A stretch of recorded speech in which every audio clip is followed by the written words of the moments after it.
In this case, perhaps not too... An outline of feelings which have become twisted and warped in an unfriendly world. These feelings may not show on the surface. Take Jeff Turner. He doesn't seem much different from others in his block. And yet it may well be that never in his life has he had the love and the care that most people would give to a pet. What was you wearing? Well, it was black and the orange thing was right. And the come here, boy. Come here.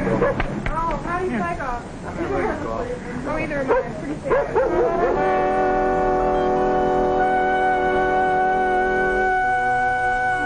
So Jeff has come to feel that the world is against him. A typical vandal? No. For people are never typical. Every person is different with inner motivations of his own, often not even known to himself.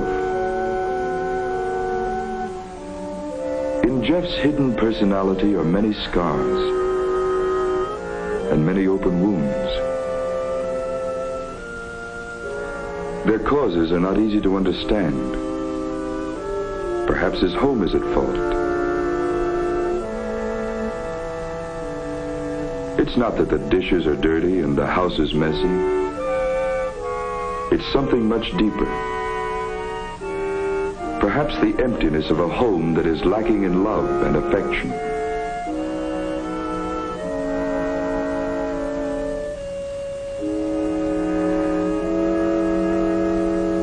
Whatever it may be, Jeff Turner has become an outsider. Made so by complex circumstances which he himself can't fully control or understand.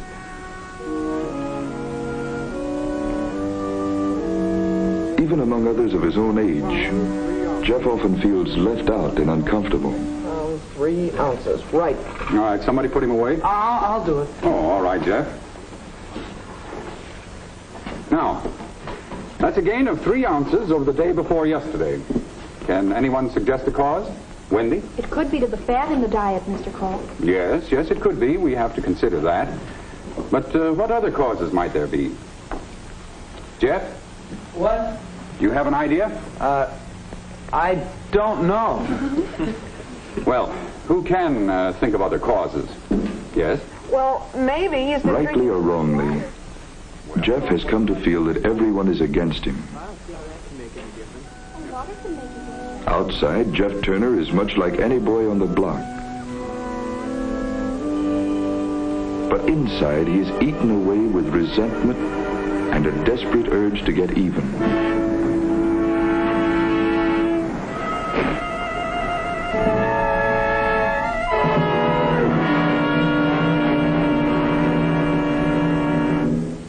There are others at odds with the world, but for different reasons. Here is Don Cardiff.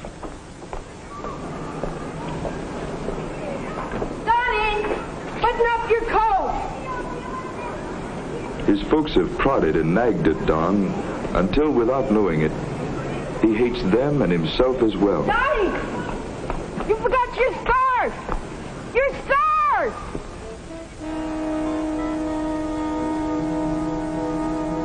And Ed Berger is a product of poverty, made worse by the lack of family love and respect. Why don't you get out then? I'd have more money if I knew get out. Well, you're a fine one. Yeah, Mr. Case is my teacher. Boy, he's so funny. Always cracking. These are city boys, but theirs is not only a city problem, nor are all who get involved in vandalism necessarily deeply disturbed.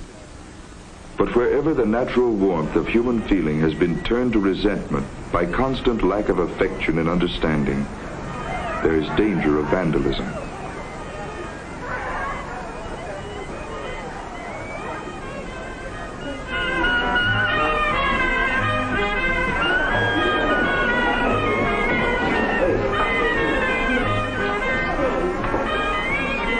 These boys are bored, aimless.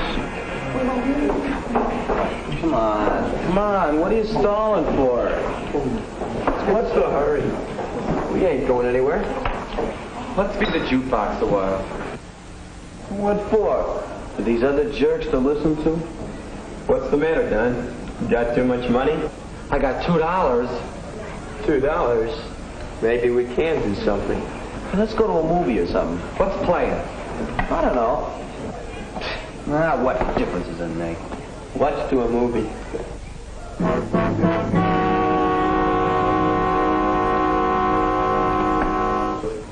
Hey, maybe I can get my old man's car and we can go for a ride. Can't get nobody to go with us. What's so fun?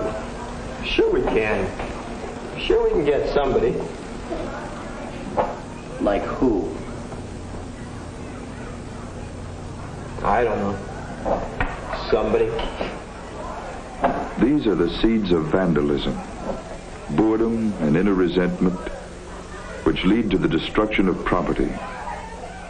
This is more than a simple matter of keeping the hands busy. Many people are nervous and fidgety, but they seem to be able to control their actions so that they're not destructive. In these boys, feelings of resentment are too great to be controlled completely, even when they themselves are not fully aware of their feelings. Although they have no plans at the moment, these boys are headed for serious trouble before the evening is over.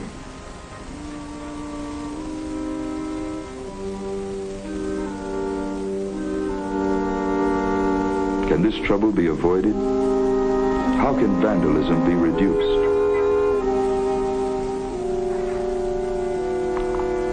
Can these boys be persuaded to take part in some community activity in order to help them get rid of boredom?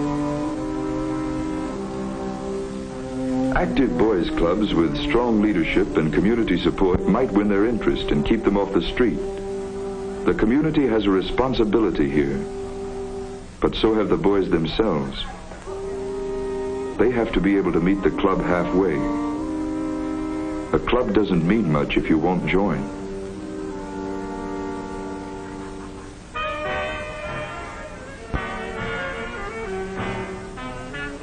Our schools, too, in their after-hours activities as well as in the classrooms, can do much in the fight against vandalism.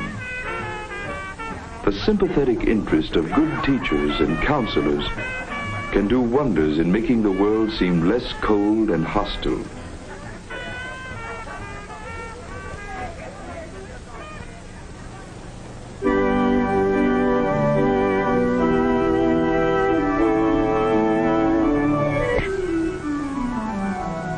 A better understanding of right and wrong might steer these boys away from the direction they are heading. But the key to the problem is in the family. It is here that moral values are first implanted, to be nurtured until they put down roots. Family, friends, community institutions, all play their role in the complex process through which every personality develops into its own individual form. These boys, through many unhappy and painful experiences, have come to feel resentful toward everyone. Say, there's a free movie at the community center tonight. Those free movies. Yeah. Anyway, it's always too crowded in there. Their feeling isn't on the surface, and therefore it's hard to overcome, even when the community makes the effort. Going to see the film tonight, fellas? No, we're kind of busy tonight. How about a little basketball? No, we've got plans. Well, come in anytime. Yeah, sure, Mr. Brewer. Yeah, social work. Boy, look at that. Looks more like a prison than a school. Yeah, sure it does. Hey, look. Look at that window. Say, it's open. How about that? Let's take a look around. It might be fun, huh? Better not. It'd be too bad if they catch us. What's the matter, you scared? No, I'm not scared. Me neither. Oh, come on. It can't hurt anything. Oh.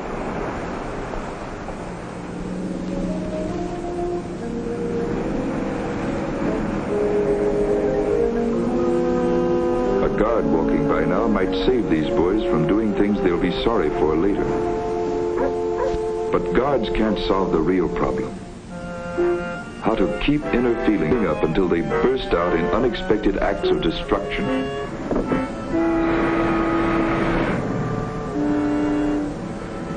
Even so small a thing as an unlocked window may trigger an act of vandalism.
He is. Oh, I had one of those.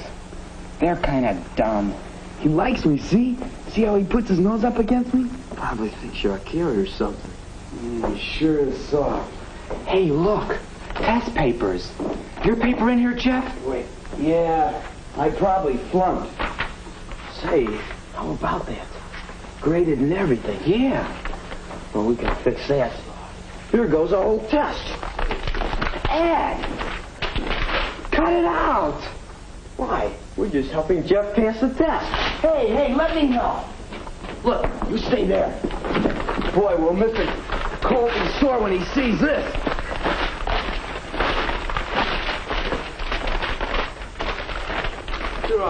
This is how vandalism usually starts. Not planned. Nothing to be gained or achieved. I know. Get the desk. Destruction has boiled up out of hidden resentments and strikes out blindly against everything in its path.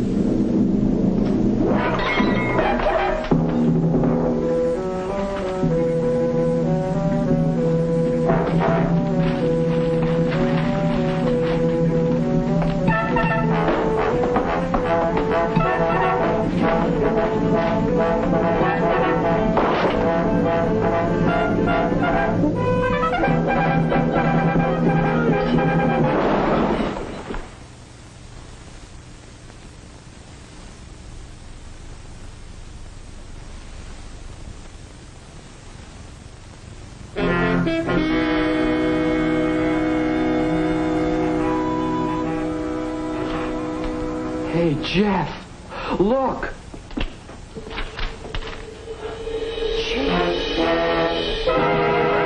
My rabbit's gone. We better get out of here. Come on, my rabbit.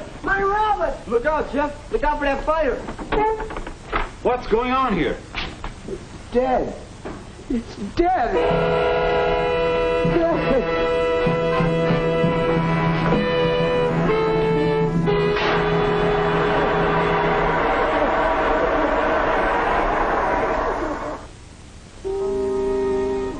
Before the law, you and you alone are responsible for the shocking, appalling waste you've caused. But we know today there's more to it than that. You parents must share the responsibility, for somewhere along the line you have failed your sons. You have failed to teach them moral values. And by denying them the love and security and the sense of belonging which is important to every living being, you have hurt them as surely as though you had denied them food. I know that there are other factors too. The school, the church, and the community all share in this important problem. But the basic fact remains that you three boys are yourselves responsible for your acts. Perhaps our doctors, our social workers, and others on our staff can help you overcome the fear and hate which has brought you before this court. Help you learn how to live a happy and normal life. Nevertheless, I have no choice but to sentence you. So ends another act of vandalism. An act of needless waste and destruction to all concerned.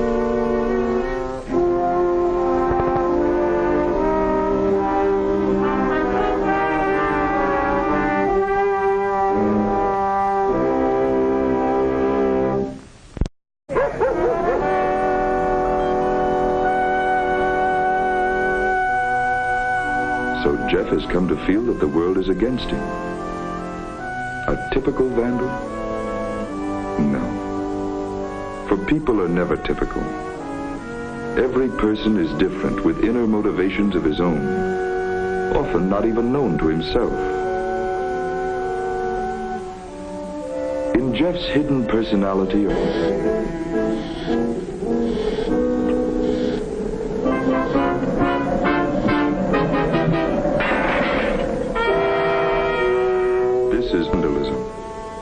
In this case, perhaps not too... an outline of feelings which have become twisted and warped in an unfriendly world. These feelings may not show on the surface. Take Jeff Turner.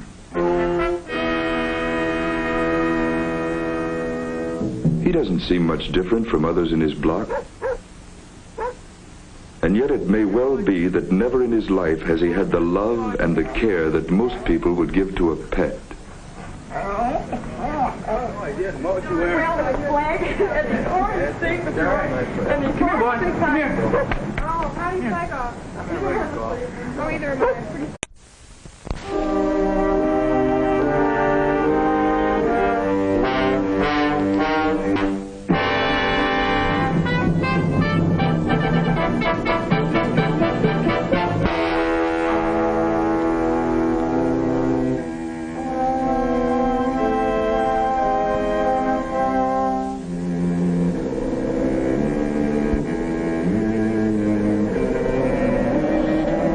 Many scars and many open wounds.